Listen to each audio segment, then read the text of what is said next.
The aim of this tutorial is to know what's the idea behind the dry pipe system. So we will introduce the dry pipe system and its different features and details. Then we will start discussing the dry pipe valve by analyzing its different components and details of this type. This is to know how it works and what are the different details of this type of valves. So let's go ahead. First of all, we find that the dry pipe system is a water firefighting system that has the water not to be pressurized in all of its components at the no fire case. Or in other words, we say that it's a system that has the water to be ready in the piping system before the dry pipe valve, while there is no water that is ready in the pipes after the dry pipe valve. Or the pipes after the dry pipe valve are empty, or they are dry, so they have no water at the no fire case. So for the area before the dry pipe valve, it has no water pressurized on its pipes, and for the pipes after the dry pipe valve, they are having no water at the no fire case. And instead of the water, we find those pipes to have pressurized air or nitrogen. So the area before the valve is pressurized with water, and the area after the valve is pressurized with air or nitrogen. And the reason of not having the water inside the pipes of the sprinkler system and the riser is that this system is used in the applications where the temperature is less than 4 degrees Celsius. So as the temperature is very low, as it's less than 4 degrees Celsius, at this case, if the pipes are having water inside them, the water will be frozen due to the lower temperature. So we use the dry pipes that are filled with air or nitrogen to avoid freezing the water inside the pipes, as this system is used in the low temperature applications. Also, we find that the second property of this dry pipe system is that its Siamese connection is installed before the dry pipe valve. So the Siamese connection takes its input water source from a branched pipe that is installed nearer to the pump as it lays before the dry pipe valve. On the other hand, for the wet pipe system, the Siamese connection intake was laying after the alarm check valve, if you remember. So this is another difference between the dry pipe system and the wet pipe system, as here the Siamese connection is laying before the dry pipe valve, while in the wet pipe system the Siamese connection was laying after the alarm check valve, as the dry pipe valve here plays the same role of the alarm check valve in the wet pipe system, but with some differences that we will learn later. Also, if we need to focus on the dry pipe valve, we find that it has some similar properties of the alarm check valve in the wet pipe system, as it's installed on the same position of the main riser pipe as it's near to the main water pump. So it lays at the riser pipe down to control the water source entering the different floors. Also, this dry pipe valve allows the water to flow forward in the forward direction only from bottom to up, or from the main water pump to the different sprinklers or to the different floors of the building, not the inverse, as it prevents the water to flow in the reverse direction from up to down. And this is because this valve is having an internal plate, and this plate is open with the water that is moving towards the upper direction. And also this plate will be closed when the water is moving in the reverse direction from up to down. Alright. Also, for the working operation of this dry pipe valve, we find that the valve gate is totally closed when there is no fire, and this is because the pressure of the water below the valve gate equals the pressure of the water or the nitrogen above the valve gate. This is because we pressurize the air in the pipes above the dry pipe valve with the same pressure value of the water in the pipes below the valve exactly. So the pressure setting of the air equals the pressure setting of the water, and this is for the system to be at the equilibrium state when there is no fire. So the gate is totally closed when there is no fire, as P1 of the water equals P2 of the compressed air. But suppose a different case happens at which there is a leakage in the compressed air of the sprinkler system, or suppose a real fire case happens which makes the sprinkler glass bulb to explode. In this case, there will be a leakage of the compressed air from the pipes due to the cracked pipe or due to the broken sprinkler glass pulp, and this will result in a pressure difference between the two sides of the valve gate, as the pressure of the water now will be larger than the pressure of the compressed air, and this will force the gate of the valve to be open as the water is pressing on the gate of the valve, so it opens the gate for the water to be injected inside the sprinkler pipes to inject the water towards the fire. So that's how the dry pipe system is working to fight the fire automatically.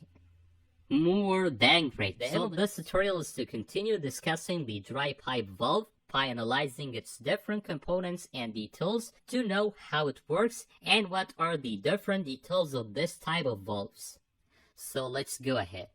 First of all, we find that this is the real shape of the dry pipe valve, as it looks like the alarm check valve which we illustrated before, but with some changes. And here it consists of two pressure gauges for measuring the water pressure and the compressed air pressure, as this pillow pressure gauge is used to measure the pressure of the water that lays in the riser pipe below the valve, and also this upper pressure gauge is used to measure the air that is compressed in the piping system above the dry valve. So that's for measuring the pressure values to compare them to each other and know if the system is at the equilibrium state, if the pressure of the water equals the pressure of the air, so there is no fire, or in case of there is an air leakage or there is a fire, in case of the two pressure gauges read different pressure values. Also, we have two pull valves, which are those two ones that are used before the pressure gauges,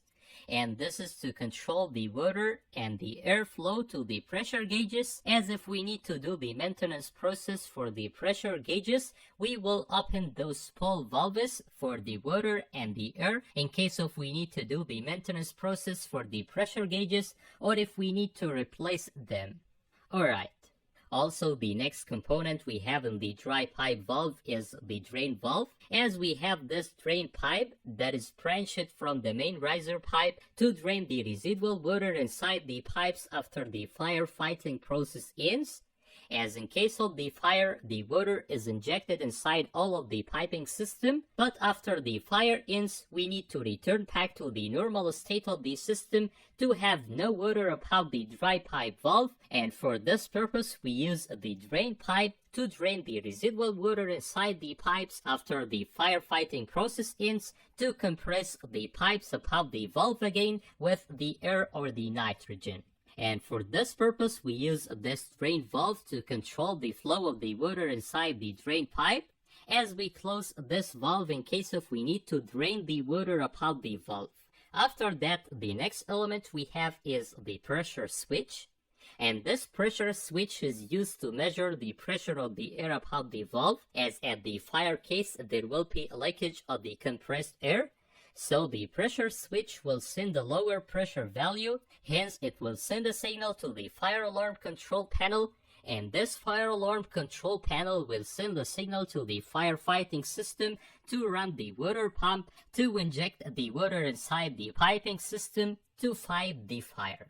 But as we learned before, the air or the nitrogen inside the piping system is needed to be compressed, so it's not the air with the atmospheric pressure, but it's a compressed air, and this is for the air pressure to be equal the water pressure below the dry pipe valve to reach the equilibrium state. And for this purpose, to compress the air, we need an air compressor or a nitrogen compressor, like this one here. This is an air compressor which is connected to the piping system above the dry pipe valve to compress the air inside the pipes and to remain the pressure of the air at the required setting pressure value to maintain the equilibrium state between the compressed air and the compressed water.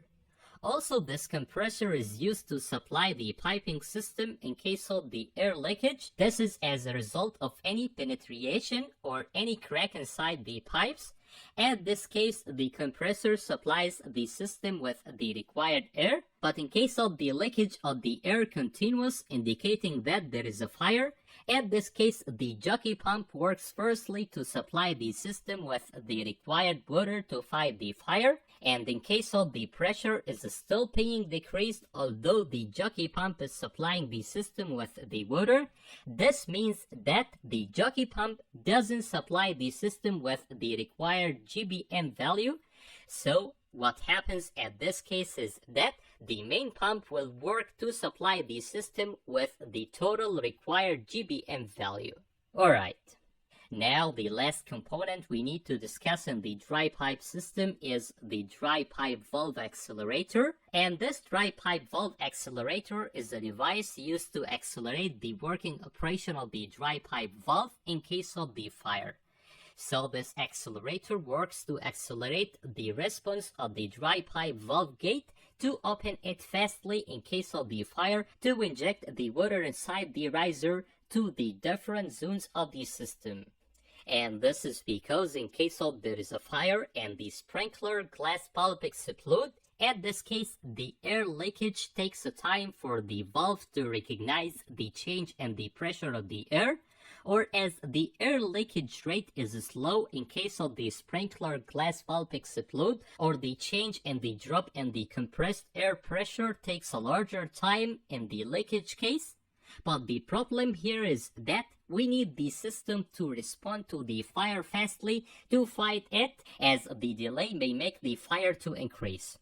And from here comes the idea of the valve accelerator, which increases the rate of the air leakage to push the valve of the gate fastly to allow the water to enter the riser. And we use this dry pipe accelerator in the cases or in the firefighting systems which need a larger water GBM value that is larger than 500 GBM, as at those systems the standard code says that the water must reach the sprinklers within 60 seconds of detecting the fire.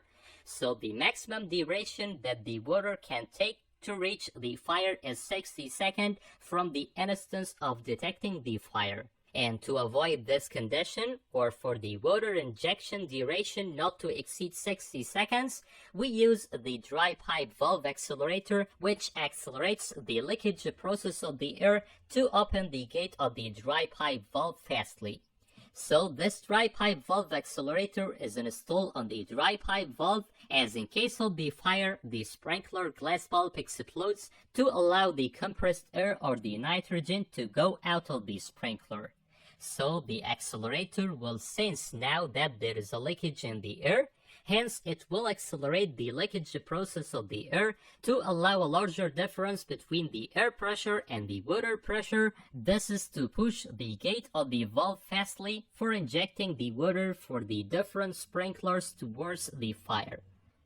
More than great. So that's about this tutorial, at which we continue talking about the dry piping system. Hope that's it clear right now. Thank you for watching.